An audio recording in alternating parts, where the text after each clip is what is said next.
beserta Kulhikmah Parengan Tuban. Dipersilakan. Kepala Cabang Dinas Pendidikan Provinsi Jawa Timur, Wilayah Tuban dan Bojonegoro.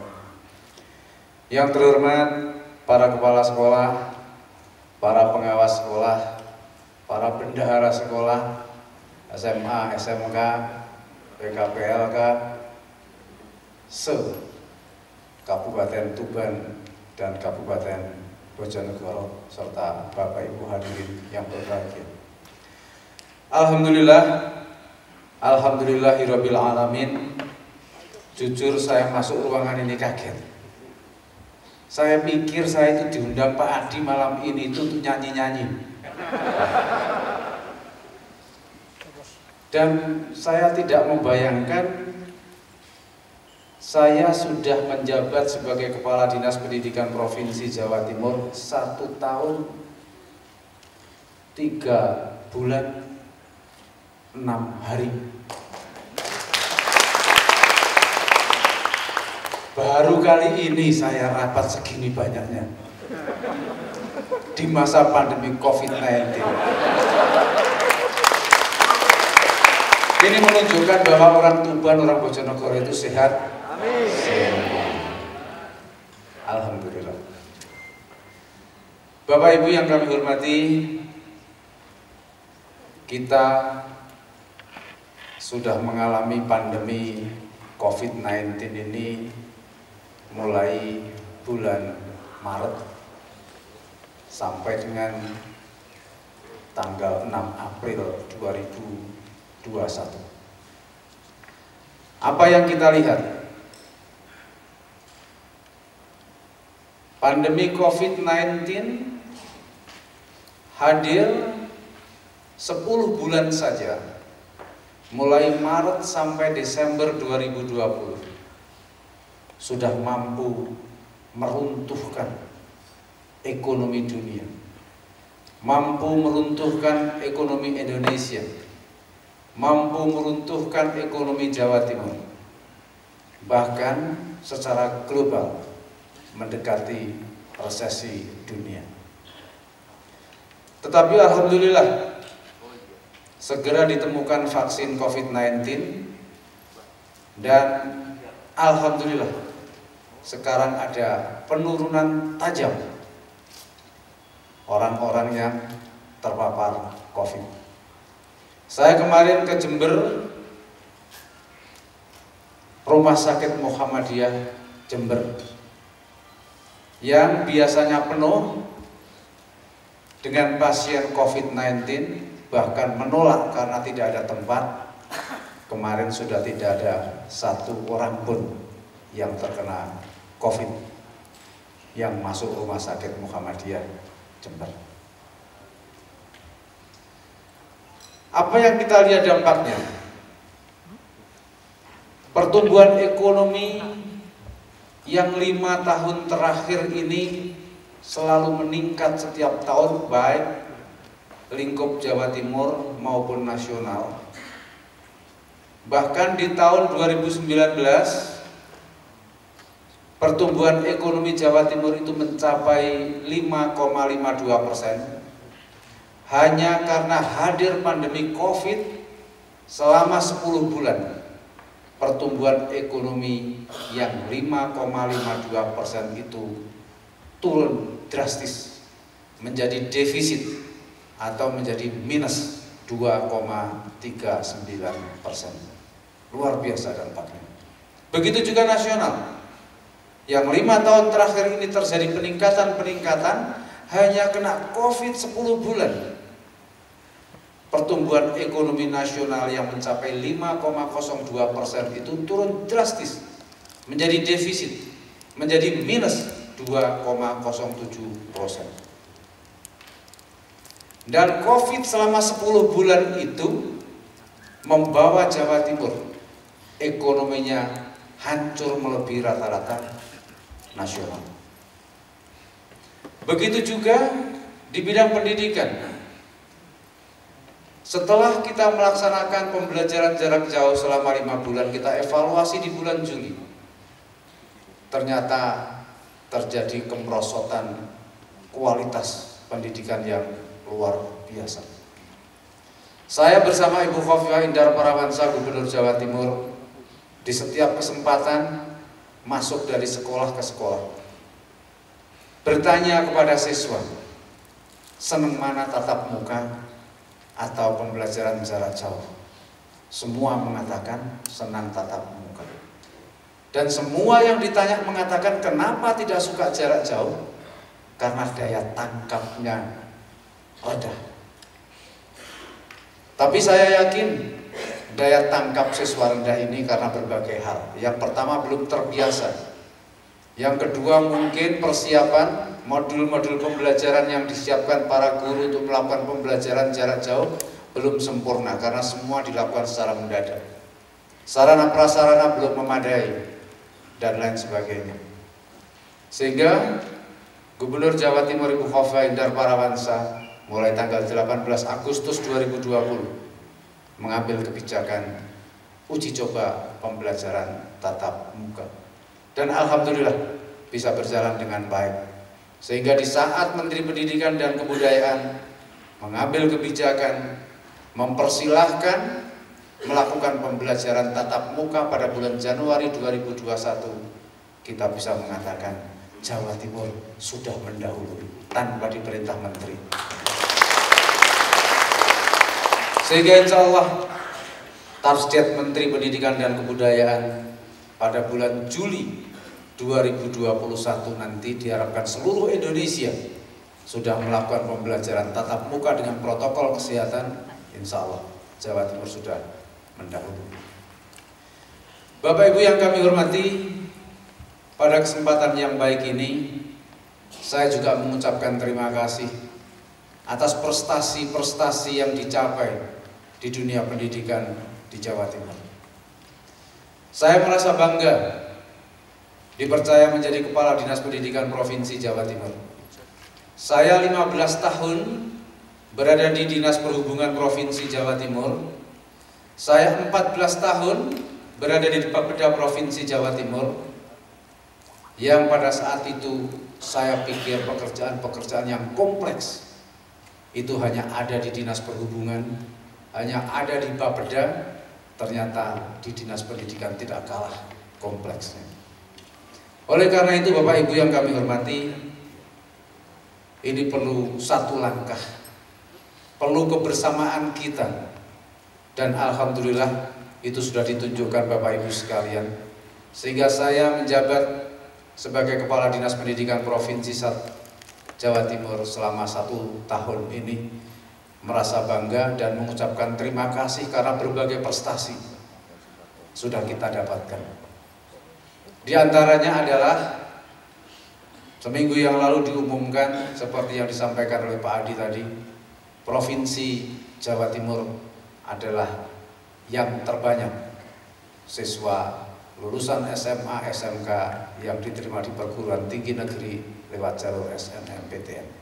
Saya tidak tahu kalau di grade Tuban ini ranking berapa di antara 38 kabupaten kota. Semoga masuk 10 besar. Dan tidak itu saja, berbagai lomba banyak diusung oleh Jawa Timur. Salah satu contohnya adalah Lomba Sains Nasional. Kompetisi Sains Nasional. Kompetisi Sains Nasional itu dilaksanakan mulai tahun 2002. Selama 18 tahun kita tidak pernah menjadi juara umum. Juara umumnya selalu didominasi oleh DKI Jakarta. Tetapi di tahun 2020 berkat dukun dari Tuban, kompetisi Sains Nasional bisa diboyong juara umumnya dari DKI Jakarta ke Jawa Timur. Begitu juga FLS 2N untuk anak-anak berkebutuhan khusus yang dilaksanakan mulai tahun 2002 sampai dengan tahun 2020. Baru di tahun 2020 ini juara umumnya diraih oleh Jawa Timur. Dan tidak hanya siswa saja, para guru dalam lomba-lomba nasional maupun lomba-lomba internasional banyak mendapatkan penghargaan. Oleh karena itu, pada kesempatan yang baik ini saya ucapkan terima kasih kepada panjenengan semua. Karena panjenengan semualah yang bekerja keras dan saya yang mendapatkan nama.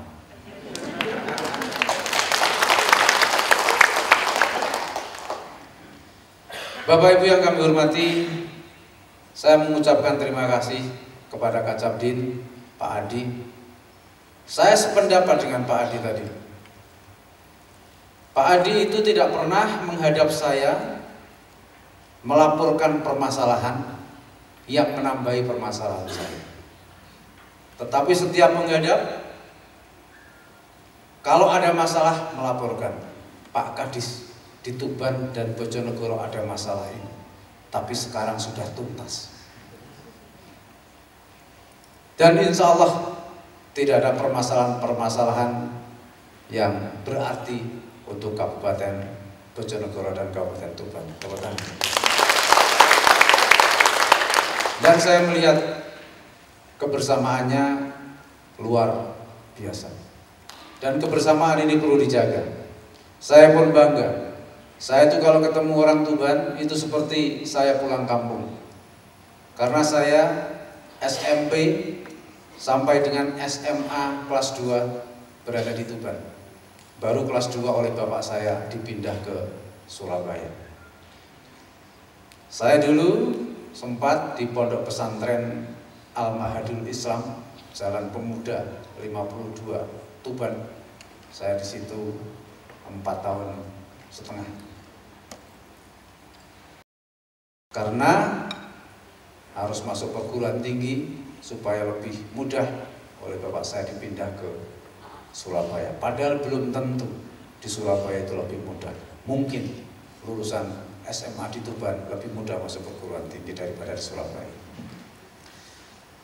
Bapak Ibu yang kami hormati, Jawa Timur ini adalah provinsi yang besar. Jawa Timur ini adalah provinsi pusat aktivitas ekonomi nasional. Jawa Timur ini adalah sentral aktivitas ekonomi 18 provinsi yang ada di Indonesia bagian timur. 70% lebih kebutuhan barang-barang pokok masyarakat Indonesia bagian timur itu berasal dari Jawa Timur. Sehingga aksesibilitas jaringan transportasi di Jawa Timur itu lebih besar daripada Jakarta. Dan insya Allah sebentar lagi Presiden Republik Indonesia Bapak Joko Widodo akan memindahkan ibu kota dari Jakarta ke Kalimantan Timur. Dan di saat pindah ke Kalimantan Timur, dalam waktu yang sesegera mungkin insya Allah Jawa Timur akan menyalip Jakarta. Oleh karena itu Bapak Ibu yang kami hormati, bila panjenengan punya keluarga di Jakarta, suruh cepat-cepat balik ke Jawa Timur. Tetapi ada yang ironis. Jawa Timur ini adalah provinsi yang ekonominya dibanggakan secara nasional. Kita bangga menjadi orang Jawa Timur karena ini provinsi yang perkembangan ekonominya luar biasa. Provinsi besar. Tetapi di balik itu indeks pembangunan manusianya kita itu terdah di antara provinsi-provinsi yang berada di Pulau Jawa. Indeks pembangunan manusia terendah. Indeks pembangunan manusia terendah itu ditentukan oleh 3 faktor. Yang pertama adalah kesehatan, yang kedua adalah daya beli, dan yang ketiga adalah pendidikan. Nilai yang paling rendah itu adalah pendidikan. Oleh karena itu, ini menjadi tugas kita bersama untuk meningkatkan indeks pembangunan manusia. Dan IPM itu sangat terkait dengan kemajuan daerah, dengan peningkatan ekonomi daerah. Sebuah wilayah yang IPM-nya rendah, pasti angka kemiskinannya tinggi, pasti pertumbuhan ekonominya rendah. Kalau kita mau contoh Sampang, Sampang itu IPM-nya terendah, pertumbuhan ekonominya terendah, kemiskinannya tinggi. Oleh karena itu, kenapa negeri ini sekarang memprioritaskan pengembangan sumber daya manusia? Karena kita baru sadar, sejak tahun 45 kita merdeka, kita punya potensi perekonomian yang luar biasa. Ternyata kita kalah dengan negara-negara yang potensi ekonominya tidak sebesar Indonesia, tetapi mereka menang SDM-nya. Kita kalah SDM-nya. Oleh karena itu sekarang menjadi program prioritas bahwa sektor pendidikan menjadi first priority, baik di tingkat nasional maupun di Provinsi Jawa Timur. Alokasi APBD Provinsi Jawa Timur tahun 2021 51,7% itu dialokasikan di sektor pendidikan, di Dinas Pendidikan Provinsi Jawa Timur, yang totalnya mencapai 12,4 triliun rupiah. Jadi saya setiap bulan kalau diambil rata-rata harus mengeluarkan uang 1 triliun lebih per bulan. Ini luar biasa. Meskipun demikian, masih banyak hal yang belum teralokasikan di dalam dana yang cukup besar dari APBD ini. Sehingga saya pun sampai sungkan apabila usul kepada gubernur pada saat rapat dengan OPD. Bu, saya usul ditambahi dana untuk ini. Semua ketawa, semua pada jawab, peken kabeh mari Pak. Karena kita sudah mencapai separuh lebih dari APBD. Oleh karena itu, Bapak Ibu yang kami hormati, pada kesempatan yang baik ini kami ingin mengingatkan kembali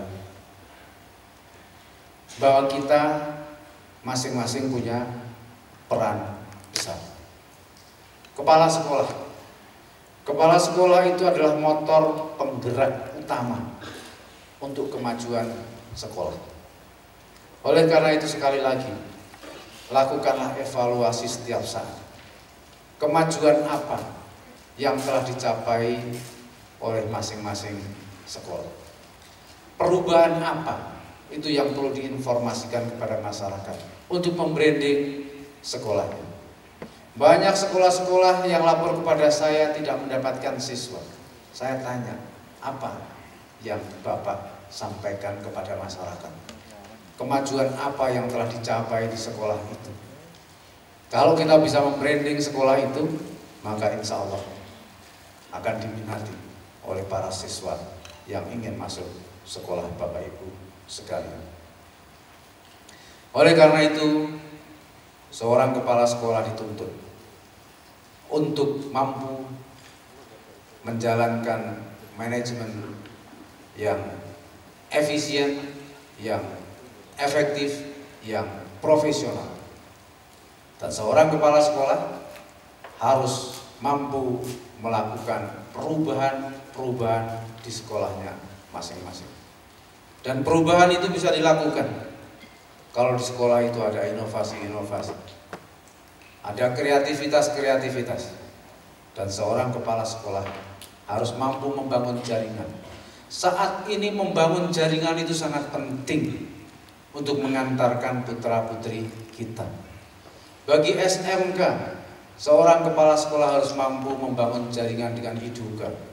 Semakin banyak perusahaan-perusahaan yang bekerja sama dengan SMK, maka siswanya akan mudah mencari tempat praktek kerja, akan mudah untuk menjadi pegawai perusahaan-perusahaan. Dan untuk guru juga demikian. Guru dituntut untuk memiliki inovasi-inovasi dan kreativitas-kreativitas bagaimana siswa bisa menerima proses pembelajaran dengan nyaman dan dengan mudah menangkap materi-materi pembelajaran.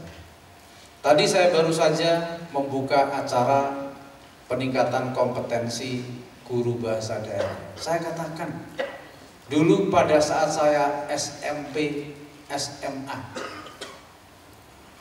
melihat mata pelajaran bahasa Jawa. Kowe kuwah ngelepon. Sulit. Bahkan tidak senang. Oleh karena itu, yang bisa mencarikan solusi adalah kompetensi guru. Bagaimana seorang guru mampu merubah pelajaran yang tidak disenangi oleh siswa itu menjadi disenangi. Yang sulit untuk ditangkap siswa itu menjadi mudah ditangkap siswa.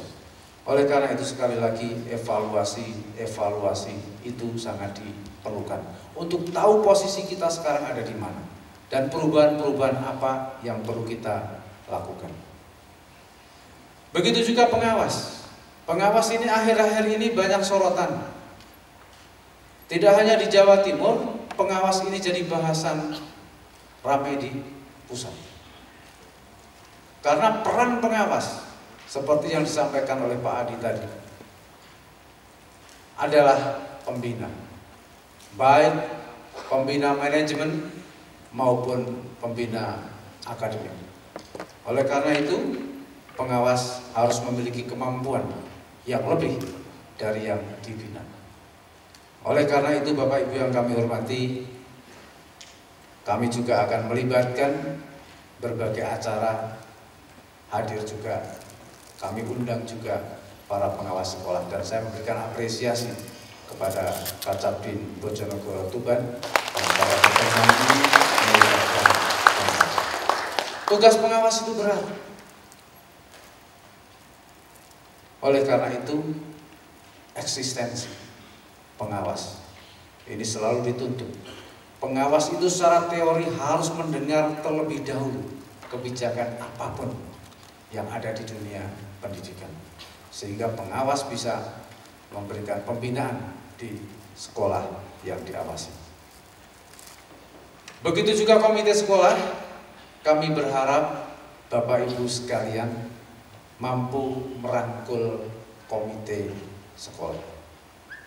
Saya pesan, di saat pemilihan ketua komite sekolah, tolong Bapak Ibu para kepala sekolah melakukan intervensi.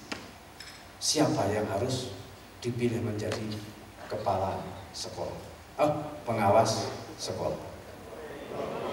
Maaf, komite sekolah. Wis ngantuk. Komite sekolah. Karena peran komite sekolah itu besar, Pak. Yang pertama adalah mitra untuk merumuskan kebijakan-kebijakan yang ada di sekolah. Yang kedua adalah diharapkan mampu mengkoordinasikan para orang tua siswa untuk memberikan support kepada sekolah. Jangan sampai dipilih orang-orang yang tidak memberikan support tapi malah mendelii kepala sekolah ini. Ada di beberapa sekolah. Kalau komite sekolah, orang yang bisa bekerja sama dengan kepala sekolah untuk memajukan sekolah, untuk meningkatkan sarana prasarana, insya Allah cukup bagus. Oleh karena itu, sekali lagi Bapak Ibu sekalian, bekerja samalah dengan pengawas.